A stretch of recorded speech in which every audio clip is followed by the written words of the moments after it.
Hello and welcome to this week's episode of Who Killed? The After Show. I don't typically do these types of things, but in this particular case, it's interesting to talk a little bit about the fact that the family and the police were so disconnected for the first year of the investigation, the first 2 years of the investigation, to be honest with you. And I had mentioned in the episode that there were 2 press conferences on December 16th, 2018, and the first one was held by Brian Greenspan, who was the Sherman family attorney, and he basically laid out the issues that he had with the Toronto Police Service's investigation. And in turn, Mark Saunders of the Toronto Police Services turned around and held his very own press conference to dispute some of the claims that Greenspan had laid out.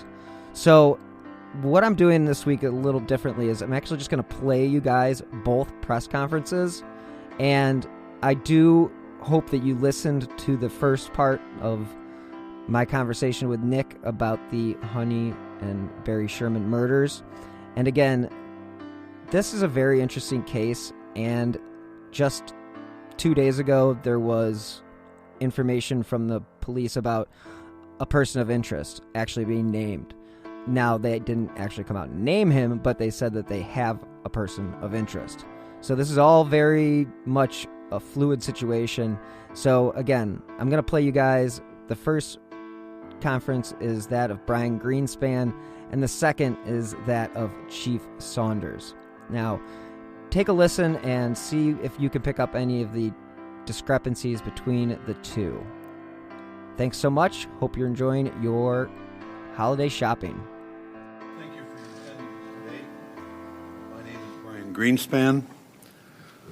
On Saturday, December 16th, 2017, the day after the shocking discovery of the murders of Barry and Honey Sherman, I was retained to advise the Sherman family as to the manner in which they might contribute to the investigation of their parents' double homicide.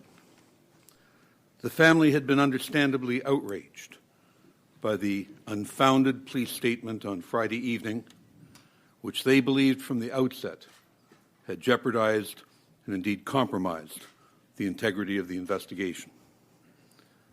At the outset of my remarks today, I wish to reaffirm the pledge and commitment made by the Sherman family and maintained throughout the investigation to support the Toronto Police Service in their efforts to seek justice for their parents and to pursue those responsible for these unspeakable crimes.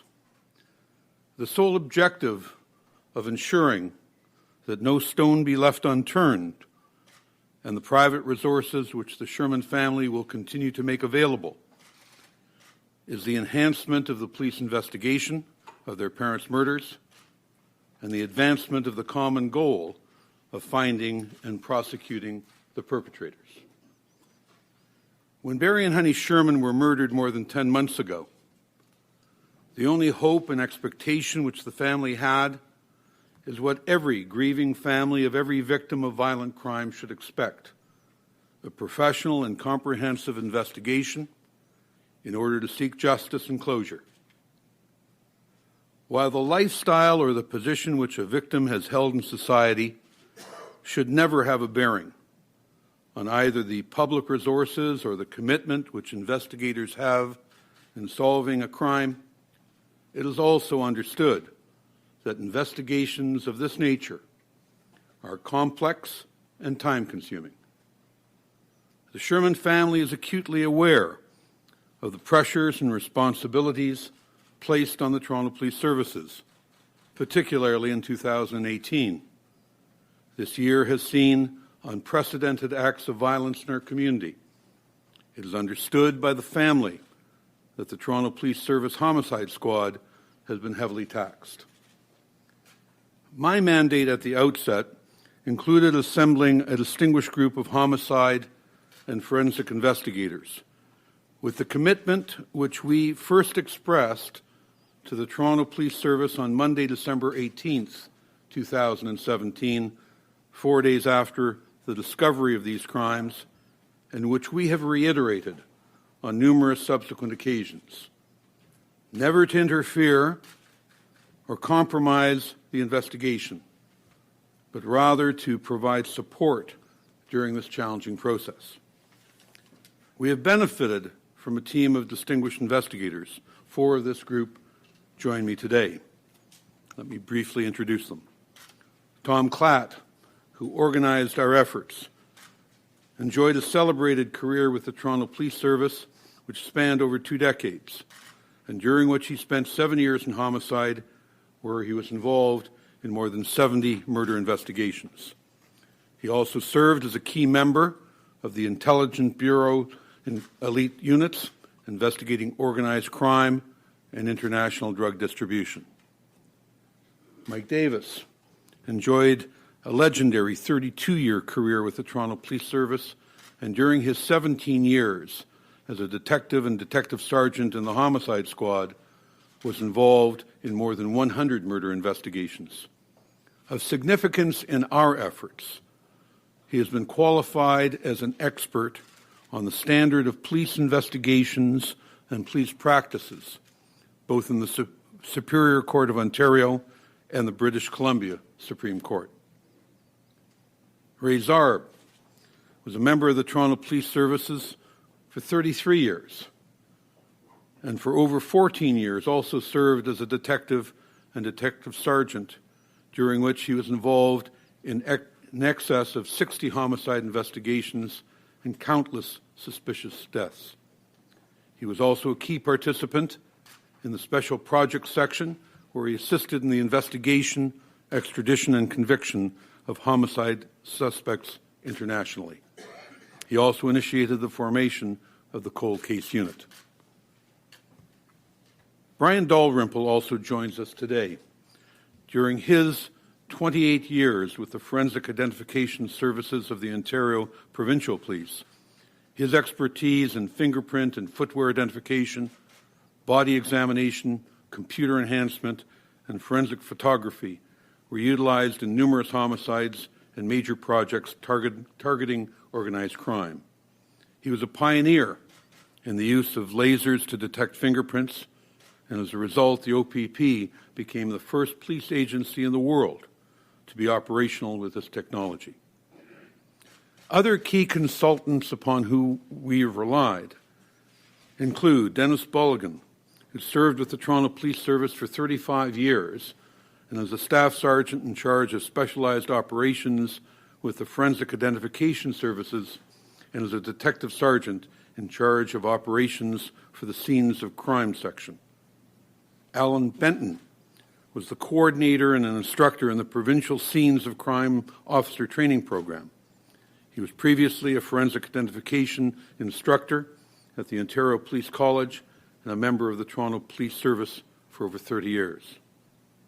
Dr. David Chasen, the former Chief Pathologist of Ontario, conducted the private autopsies of Barry and Honey Sherman on Wednesday, December 20th, 2017.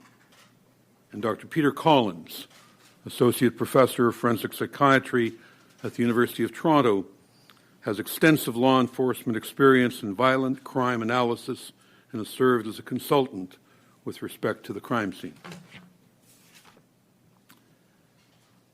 Let me be perfectly clear. We have not come today to either reveal the scope or extent of those investigatory steps in which we have been involved, nor to suggest the direction which the investigation will now take. We will make no public disclosure of information which either we have acquired or which we believe is in the hands of the Toronto Police Service.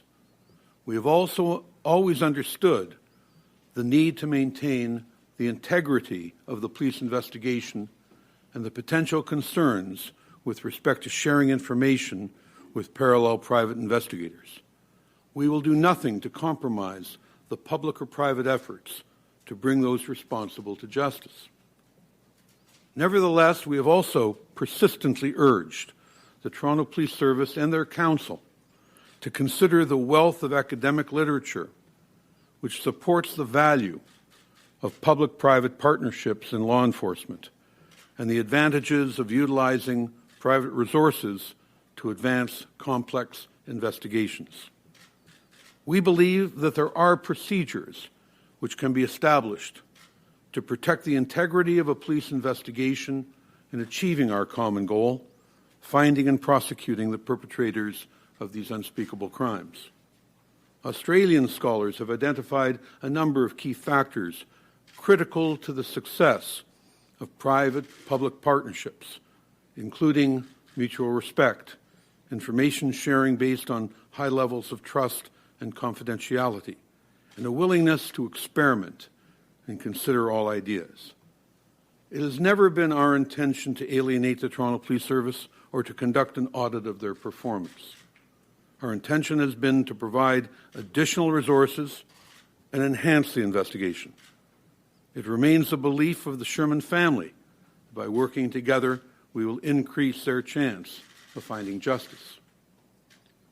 The Sherman family has conducted itself with dignified restraint and has only responded when public comment, ostensibly based on police sources, was unfounded, factually incorrect, and led the initial investigation to what we believe to be the wrong direction.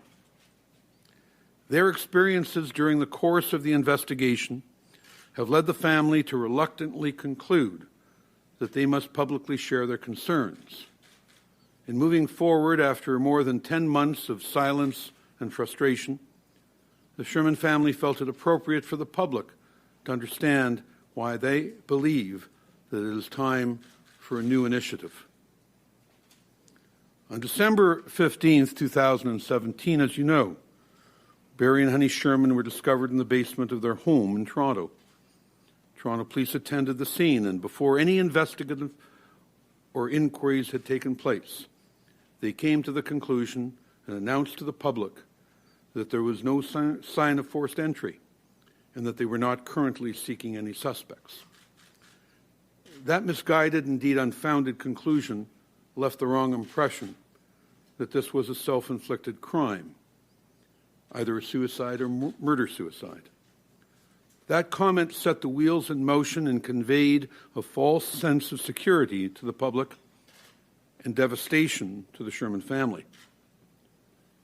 Police are required by law to maintain a certain professional standard in their approach to investigations, but in this case, at this stage of the investigation, the manner in which the Toronto Police Service conducted itself fell well below that standard of how a reasonable officer in similar circumstances should have acted. The police failed to properly examine and assess the crime scene where Barry and Honey Sherman were located in the basement by the pool. They failed to recognize the suspicious and staged manner in which their bodies were situated, sitting next to each other with ligatures pulled up around their necks and wrapped around a railing, forcing them into an upright position. Barry Sherman's legs were outstretched, with one crossed over the other in a passive manner, wearing his undisturbed eyeglasses and his jacket pulled slightly behind his back, which would have prevented use of his arms. The observations at the scene, quite apart from the fact that no inquiries had yet been made with respect to security practices at the residence, could not and should not have led to the premature and wrong-minded conclusion announced that first night. This was not the standard by which the Toronto Police Service is expected to fulfill its public responsibility. David Chasen, the retired chief forensic pathologist of Ontario, conducted the second autopsy on Wednesday, December 20th, 2017. The three homicide investigators present at this press conference today attended at the autopsy and were provided access to photographs of the crime scene. At the conclusion of Dr. Chasen's post-mortem examinations of Barry and Honey Sherman, it became clear that they were both murdered, and the Toronto Police Service should not have drawn any conclusion which suggested self-inflicted injuries. We offered access to those conclusions, but it was not until January 24th, 2018, that the lead investigator from the Toronto Police Service met with Dr. Chasen. It is our understanding that this discussion impacted and contributed to the belated public announcement by the Toronto Police Service on January 26, 2018, that Barry and Honey Sherman were the victims of a targeted double homicide. It should be noted that until that meeting, the Toronto Police Service had filed a sworn affidavit to obtain warrants to search, indicating that they were investigating the murder of Honey Sherman and not Barry Sherman, falling below the standard of how we believe a reasonable officer in like circumstances should have acted.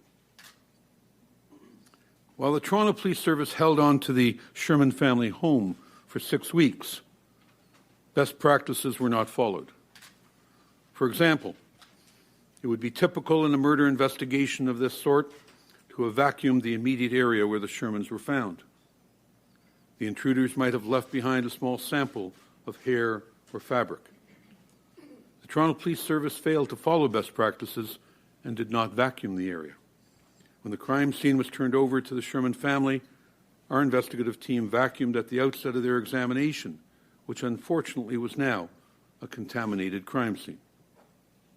Furthermore, the Toronto Police Service did not follow best practices in their failure to conduct a thorough examination of the points of entry into the home. If this best practice had been followed, they would have located a point of entry to the home, which would have seriously undermined their misleading and irresponsible conclusion that there had been no forced entry. This oversight in failing to have comprehensively examined the locks fell well below the standard of what would be expected during a homicide investigation. One of the first steps in a murder investigation is to collect all fingerprints and potential DNA from the scene, and to compare those fingerprints and bodily fluids with those from everyone known to have been present at the scene at a time proximate to the crime. This collection of prints and fluids is conducted for the simple purpose of elimination. Whose fingerprints do we recognize? Whose might have been left behind by an intruder? We know that today, more than 10 months after the murders, this preliminary and simple task has not yet been completed. Aside from failing to complete this standard protocol of fingerprint elimination, the police also missed at least 25 palm or fingerprint impressions that were discovered by our private team at the scene once the house had been turned over to us after more than 6 weeks of police presence. Needless to say, the failure to follow simple procedures regarding print elimination again fell well below best practice standards, which should have been observed. This week's episode is sponsored by HelloFresh. With HelloFresh, you get farm-fresh, pre-portioned ingredients and seasonal recipes delivered right to your doorstep. Skip trips to the grocery store and count on HelloFresh to make home cooking easy, fun, and affordable. That's why it's America's #1 meal kit. This summer, HelloFresh is here to take the work out of eating well. Reach your goals with delicious, calorie-smart and protein-smart lunch and dinner options, plus new vegan recipes too. HelloFresh makes entertaining easy with a selection of crowd-pleasing eats like their bratwurst bar with caramelized onions, Dijonnaise slaw, and pineapple relish, or a snack board with pretzel bites, spiced bar nuts, and hot honey peach jam. So go to HelloFresh.com/WhoKilled16 and use the code WhoKilled16 for 16 free meals plus free shipping. Again, go to HelloFresh.com/WhoKilled16 and use WhoKilled16 for 16 meals plus free shipping. For the family, the most perplexing and upsetting aspect of the investigation was the failure to recognize the obvious, that the bodies of Barry and Honey Sherman were staged post-mortem in a very deliberate manner. This entire process has caused needless additional pain and suffering to the Sherman family. As was stated earlier, the Sherman family understands the pressures and responsibilities that are placed upon the Toronto Police Service. Regrettably, it has become clear to them that despite the active pursuit of search warrants and exploring other investigative avenues, police resources have neither been properly managed nor effectively utilized. Therefore, as this new initiative, as an attempt to reignite an investigation, the Sherman family has asked me to announce the offer of a reward of up to $10 million for information leading to the apprehension and prosecution of those responsible for the murders of Honey and Barry Sherman. A call center has been established to collect tips and information 24 hours a day, 7 days a week.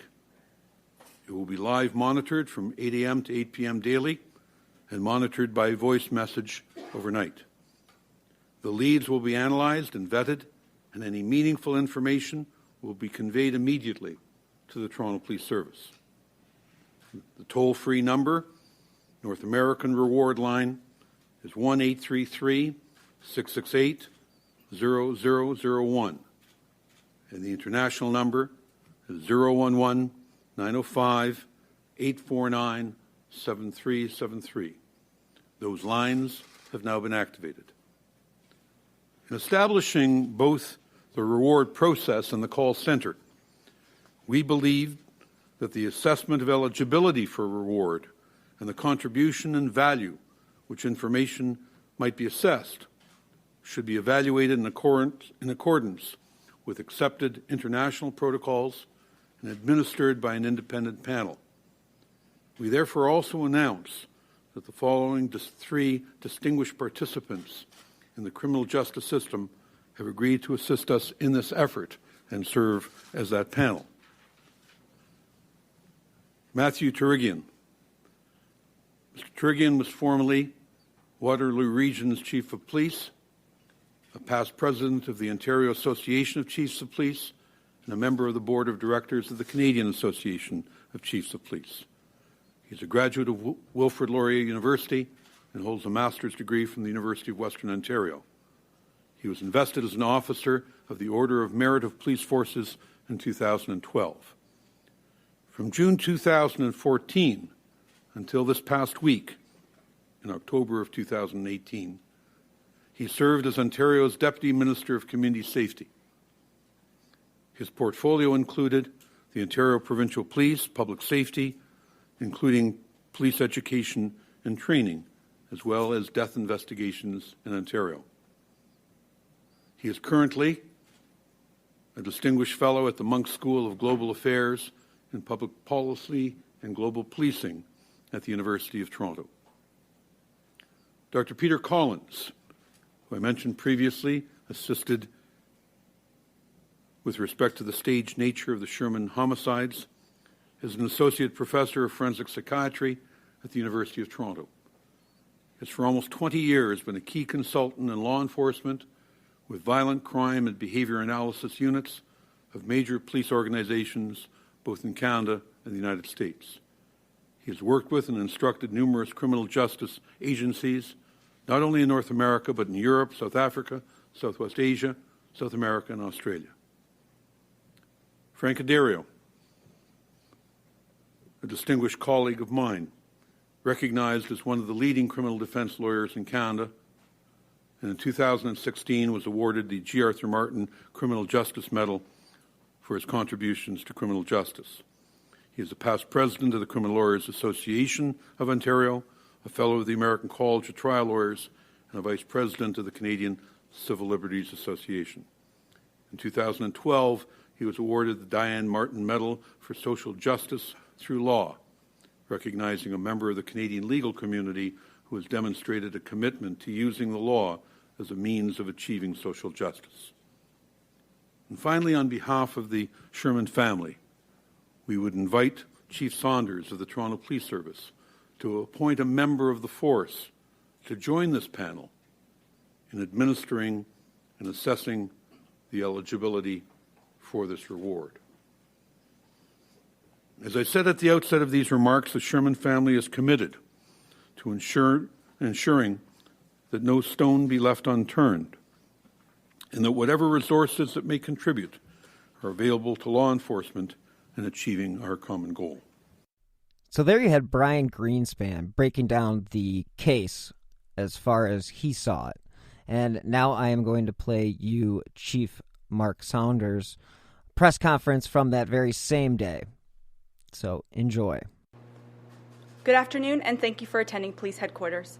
My name is Constable Carolyn DeClute, and I'm here today to introduce Chief Mark Saunders, who will be speaking about the Sherman investigation. Chief. Thank you, Carolyn. Thank you all for being here right now. And first and foremost, right at the top, I do want to extend my thoughts to the Sherman family. I think when all is said and done, I hope that we don't lose fact that this investigation is because we've lost two individuals, parents, grandparents, brothers and sisters, and the loss of life is something that we do take seriously. And I also want to make it clear that we all have the same objective. I had the opportunity of listening to Mr. Greenspan in his presentation today. We all have the same objective. At the end of the day, we want to bring those people responsible for this investigation before the judicial system. And that is something that we will make every effort to, and will continue to make every effort to move towards that. And I also want to clarify that the Toronto Police Service never reached a premature conclusion with this investigation. This investigation has been done to a very high level of professionalism and high level of expertise.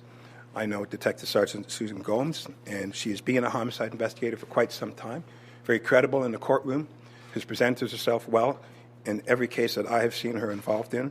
And when we take this investigation, I can tell you right from the start, one of the first things that was done as a precautionary, as it started out as a divisional investigation, homicide was on scene right away, watching, monitoring, making sure everything was in fact done. Number two, a forensic pathologist was also brought on scene, an extra layer of level of expertise to help navigate with understanding the crime scene, understanding the gravity of where this investigation needs to go. And so factoring those two, you can see that there's a lot of work and effort right at the forefront. When we talk about the officers involved in the case, when we have over 50 officers involved in the case, when we talk about over 39 judicial authorizations that have been presented, over 4,000 pages of typed documents with this investigation, the fact that the house was searched for over 6 weeks forensically and very thoroughly, the fact that well over 200 witnesses have been interviewed, the fact that the neighborhood was canvassed, over 4 terabytes, over 2,000 hours of video has been retrieved, and the fact that this is still an ongoing investigation leads me to conclude that the investigation was not taken lightly and still is not taken lightly. When we talk about the fact that the investigators have worked hand in hand with the Ministry of the Attorney General's office, worked hand in hand with the Center of Forensic Sciences. These are two fields that are knowledgeable, skilled when it comes to these types of investigations. And the fact that there was tremendous involvement right from the start, as well as several case conferences held over and over to make sure that this investigation was looked at with the highest regard. So I just want to say that all of those things are and have been presented with respect to this investigation.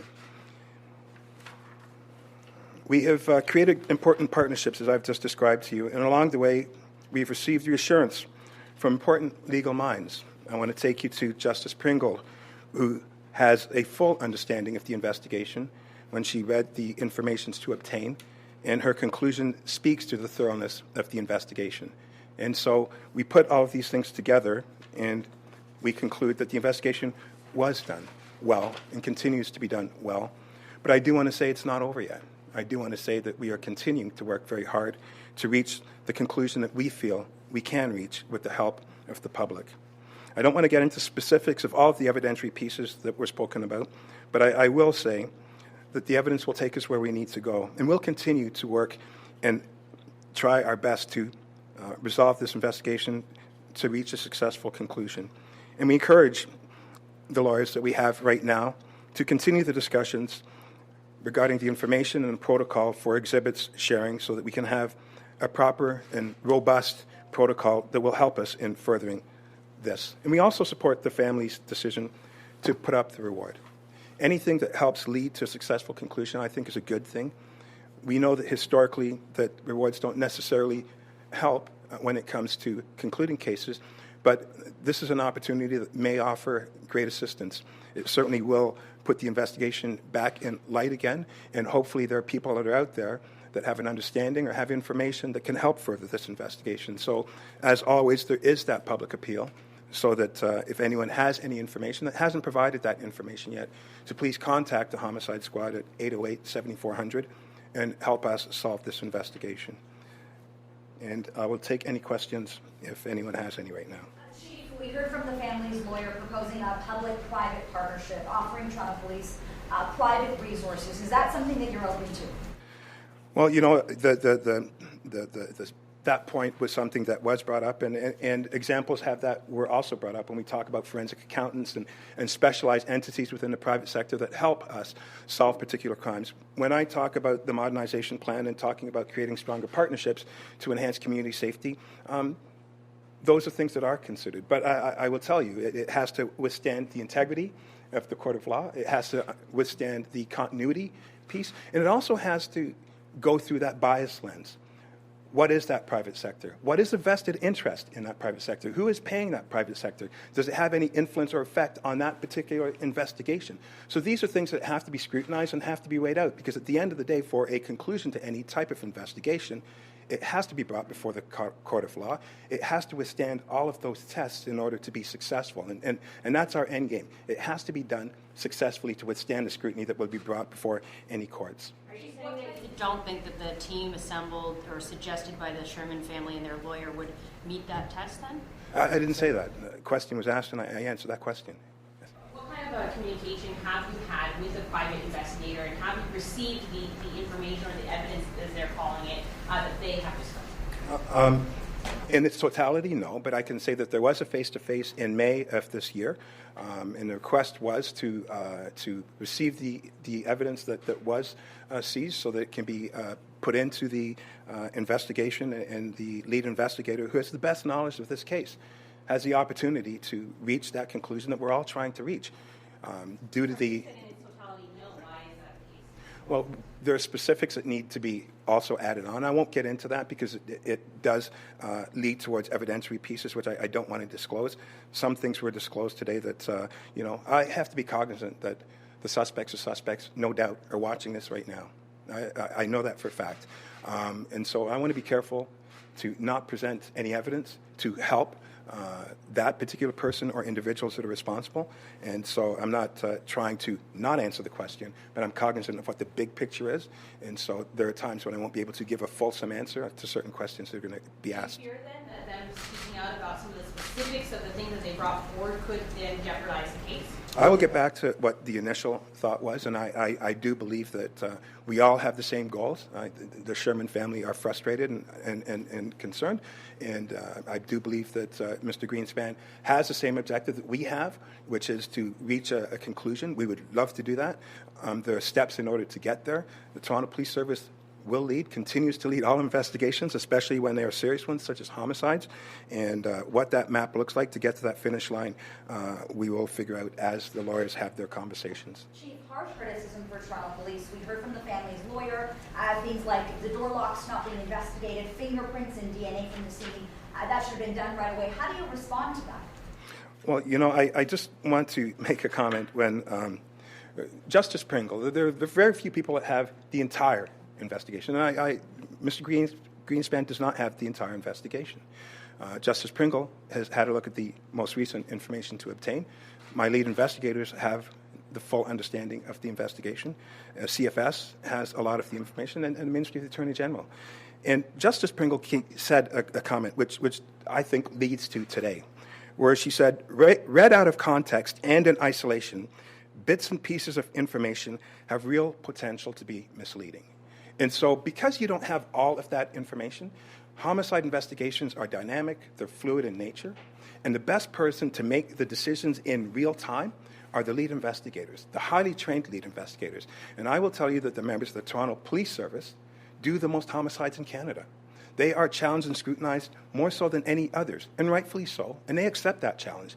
But I will tell you, they have a very high conviction rate, and it is because of their professionalism. It's because they understand law, they understand how to gather the evidence, present it properly, so we have the successful outcome. So if you have an opinion on it, you're entitled to that opinion. We don't deal with opinions, we deal with facts. That's what we bring before the courts, and we have a very strong, successful rate in doing just that. So, Chief, to your point, though, if you believe that investigators only have the private investigators only have a small piece of the puzzle, why not commit to working together to bring those pieces of the puzzle together? And I don't want to oversimplify that. Mr. Greenspan brought up the good point about integrity and about continuity. All of those factors have to come into play. You don't just walk over and go, here you go, and walk out. But as a police agency, knowing that we have to bring things before court, we have to ask the questions. How did you gather that information? Are you accredited with respect to gathering that information? Are your accreditations up to date and up to speed? What methodology did you use? Why did you use that methodology? Who was present at the time? Was it videoed? Were there comprehensive notes that were taken? All of these things need to come into play in order to properly do that. So it's not just that simple. There are a lot of pieces to it. And what's more important is I think that we're all moving towards that.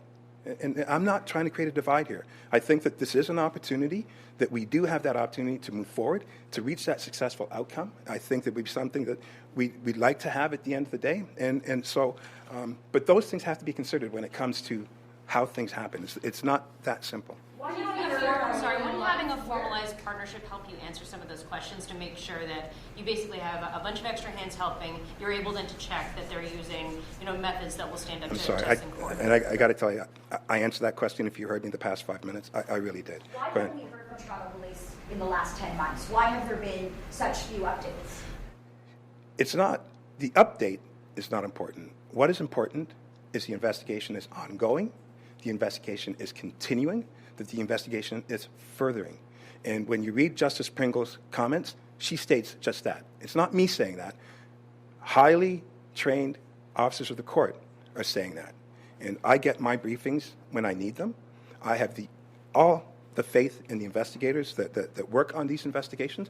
This investigation is not taken lightly. It never has been, it never will be. And as I stated before, there was no pre-conclusion that had any interference whatsoever with the actions that were taken, when they were taken, with respect to this particular case. Chief, I'm sure you're aware of this, but the family has suggested that police suggested that this was a murder-suicide early on.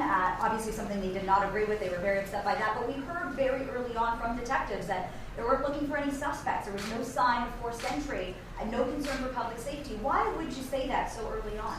Okay, and I'll touch on a couple of things, and I'll be very frank. At no point in time did the Toronto Police Service say that this was a murder-suicide.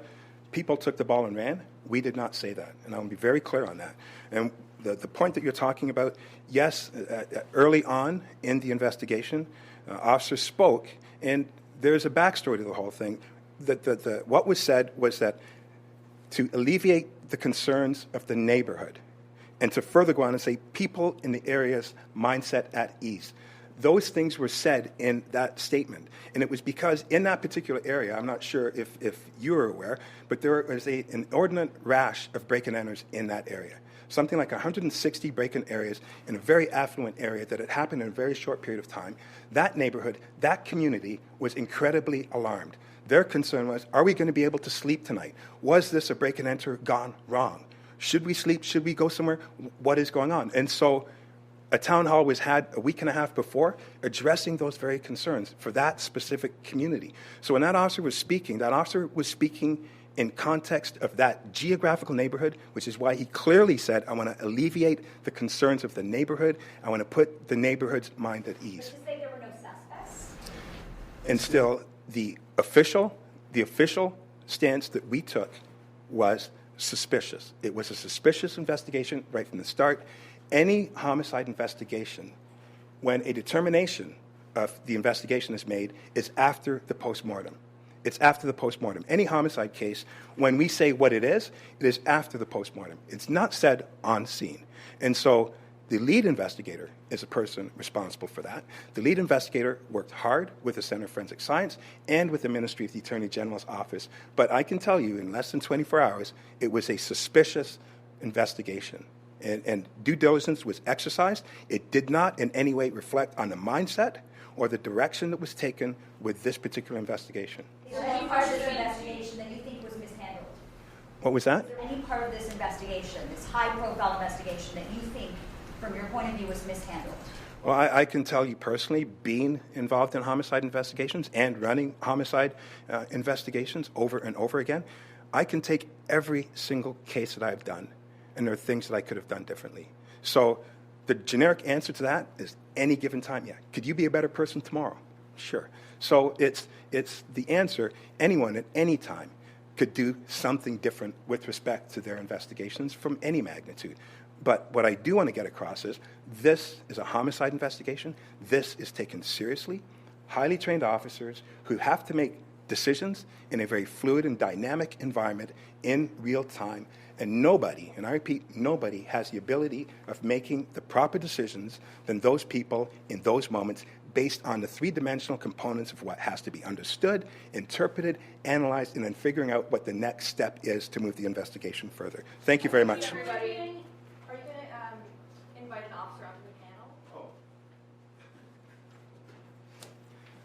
Why did you wait so long to ask that question? No. With respect to the panel, I look forward to that. I want to understand what the terms of reference are going to be with respect to that. And as I stated earlier, anything that supports our conclusion, Mr. Greenspan has the same objective as we do to solve this double homicide. But understanding as well that it has to withstand the scrutiny of the court of law. And so if it meets that the test, then definitely we'll be involved. Thank you very much. That concludes today's conference. Thank you for attending. So there were the two press conferences. I hope you guys found those to be somewhat interesting and provide you guys with a little bit of knowledge about the case. I do have part 2 of my conversation with Nick coming up next week. And again, this is a fluid investigation, especially with this new person of interest being publicly brought up on the day before Thanksgiving, and this is something that we're going to be following. So I very much appreciate you guys tuning in, and hope you enjoyed this little bonus episode, after show, whatever you want to call it. And again, thanks so much for tuning in. If you guys want to follow me on Twitter, do so at BillHuffman3. And again, I drop new episodes of Who Killed every Friday at midnight. So thanks so much again, and till next week, stay healthy and be safe.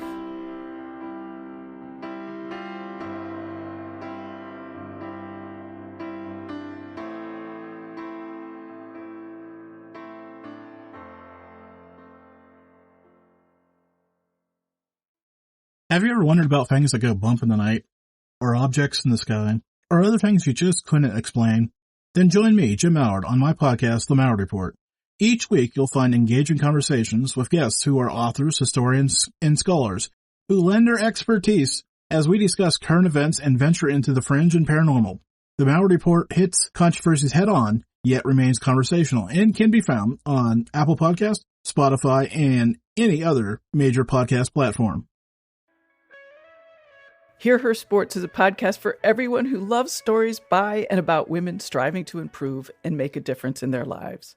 I am your host, Elizabeth Emery, a former professional cyclist. In every episode, I introduce a female athlete or woman in the business of sport through a thoughtful conversation about who they are and the terrific work they're doing. My guests and I explore the glorious and frustrating issues in sports, history, equity, training, nutrition, and so much more. Join us for inspiration, for community, and for love of being a strong, athletic woman.